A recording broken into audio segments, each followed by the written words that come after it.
And as you're going to see, these experiences are a very complex mixture of cultural psychology, personal psychology, and something else. Communication with God, perhaps. But I just wanted to preface the decision to return with those comments, because I have had many parents write to me or talk to me, well, why didn't my child come back? My child loved me. First of all, if it is a true decision, no one is suggesting that love for your mother can reverse irreversible brain damage or fatally damaged heart tissue. The patients that we studied were not dead. They were at the point of death. Maybe there is some place for the will if you are lucky enough to be at that point.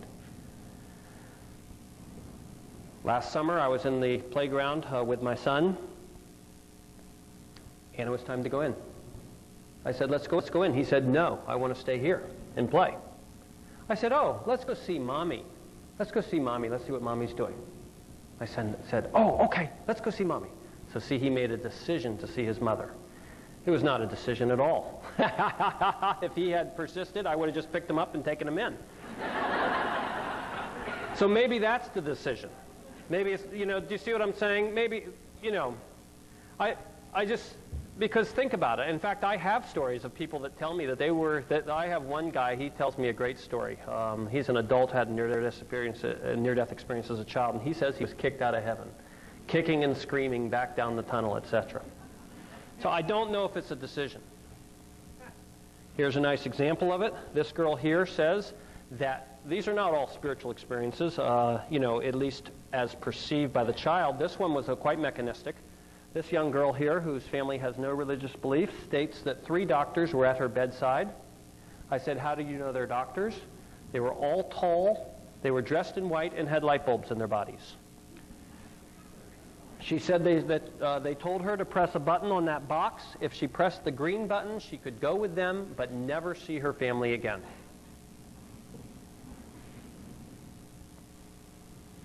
Now, ooh, I just love doing this to you guys. Here's something else you got to think about. It's not dead relatives that they see. Children don't. Children often see living teachers. We have at least 3 examples where a child told us that their living teacher was part of the experience, assisting them with them. So children often see pets and living teachers. They invariably have a guardian angel, and they have their own vision of what heaven is. So now you understand why I prefaced my talk by saying that to truly understand this experience, you have to cleanse yourself, I believe. I'm not a philosopher, and I'm trying to be one. But if you have this idea that there's a mechanistic body and then there's a ghostly vapor that inhabits the body, I believe you're never going to understand the near-death experience. And you're never going to understand what it has to offer each and every person in this room. Because the evidence just doesn't fit with that. It's clearly created from building blocks from our own psychology. Now, I have given this talk to the general public before, so I'm aware that for some people, when they hear that, they're saying, oh, you're just saying it's a hallucination then. I'm not saying that. I'm saying that if God comes to you when you die, that if you have this experience when you die, and since dying is just the last few minutes of living, when this experience comes to you at other times during your life, it's going to come to you in a way that is very personalized, in a way that you can understand. And that opens up the richness of understanding the experience, because the one thing I've heard, I work with a lot of parents groups, with grieving parents. And this just happens so often that, it's routine now.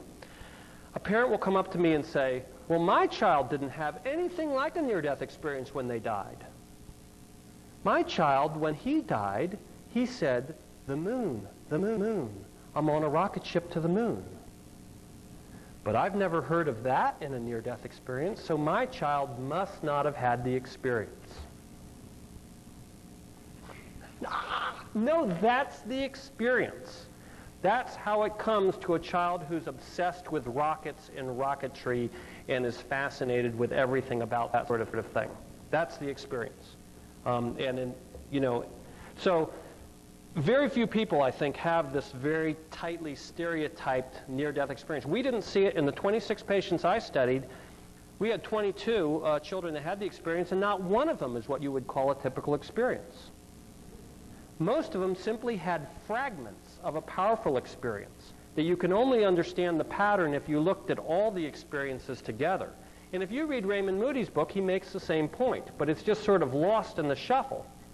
But he makes the same point again and again. He never intended for people to think that there's a certain stereotyped out of the body, down the tunnel, into heaven experience. He said that was a composite that he developed, taking all the tiny fragments and all the different experiences that people had and putting them together into one hypothetical experience.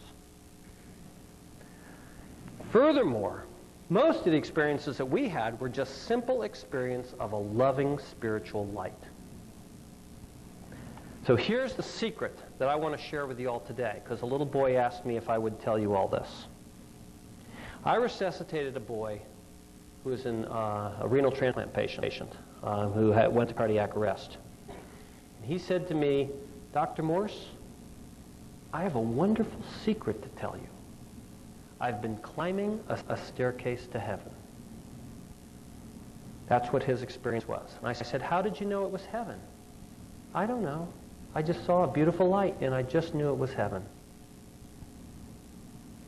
So that's the secret of these experiences. That when we die, I believe everyone will climb that staircase in their own way. Okay. I reported to you the results of my study at Seattle Children's Hospital. Those are amazing statistics. Statisticians look at those types of results with a jaundiced eye because they were so dramatic. None of our control group had anything. Virtually everyone in the experimental group. Seems too good to be true.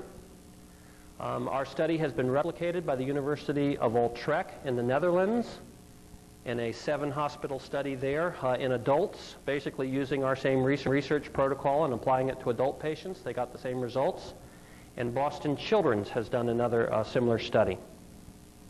Furthermore, since the conclusion of our study is that these are natural and normal experiences which happen to us when we die, the last few minutes of life. That's our conclusion, not very dramatic. That when you die, you'll see God, whatever God means to you. Maybe a pup tent in a field. I just want to tell you one story that in everyone in our study's mind solidified it. We have one patient who woke up during his resuscitation. He was being resuscitated by Dr. Paul Herndon, who's chief of cardiology at our hospital, and that patient said, "Wow, that was weird. You guys just sucked me back into my body." And then he lapsed back into coma again. Furthermore, there is now experimental evidence to document what we have seen in the clinical arena. And this experimental evidence comes from the National Warfare Institute. Studying the effects of G-induced forces on fighter pilots. It's a difficult problem for the military. Our F-14 fighter jets can go so fast that they can actually cause pilots to black out and planes crash. In order to study that phenomena, they put fighter pilots in centrifuges and whirled them at high speeds to the point where the blood flow to their brain actually stopped, to the blood actually receding down in their brain right to the level of their temporal lobes. This is a report of that from Dr. Winery, who did those studies, published in Archives of Neurology. So not the Guru Monthly, guys. And you can see here he's tracking it. Here's the G forces. At the middle of the picture, you see LOC. That's the loss of consciousness of the fighter pilots. Then what he calls the convulsion-free period, where they're just comatose and have a total lack of body tone.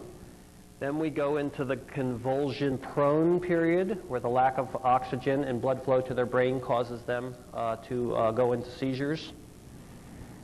And then look at that.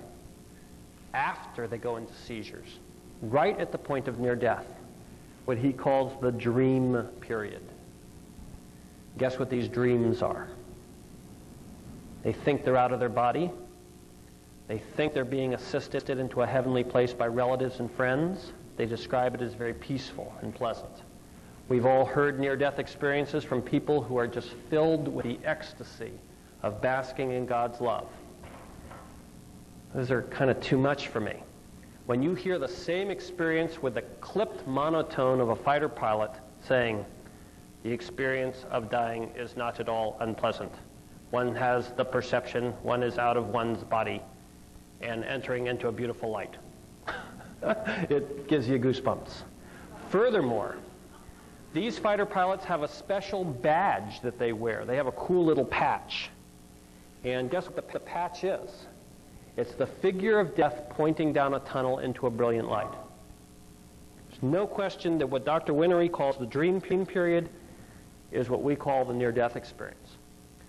Furthermore, there's a precise interdigitation between the clinical results we got in our study and the results that he had in his centrifuge. Dr. Winery and I have discussed this for many years.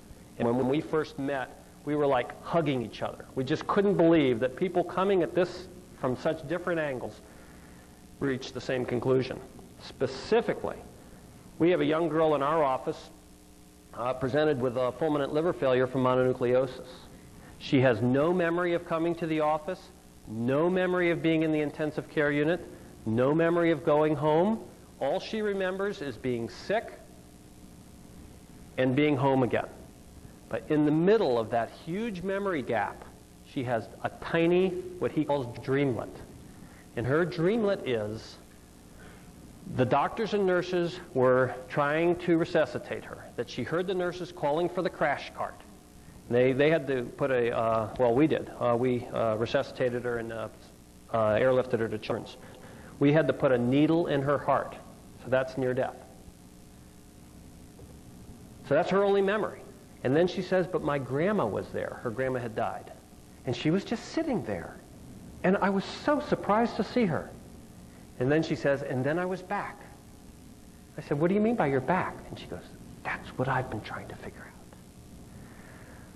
So the clinical and experimental information on dying, 1996, the scientific evidence is that when we die, during that process, we retain consciousness, or regain it if we're profoundly comatose, and that we have an expanded sense of consciousness and awareness. That many of the primitive faculties of the human mind start to function properly during this period. Specifically, telepathy, and I hope everyone here is aware that telepathy is a well-documented, in the laboratory, human ability. Anyone who's been married for more than 1 year knows it's real. I was at a baseball game once, and I suddenly knew I had to jump up and call my wife, and sure enough, my daughter had been in a car accident. So we know telepathy is real. Remote viewing, well documented in the laboratory. That's no question about it. A normal human function.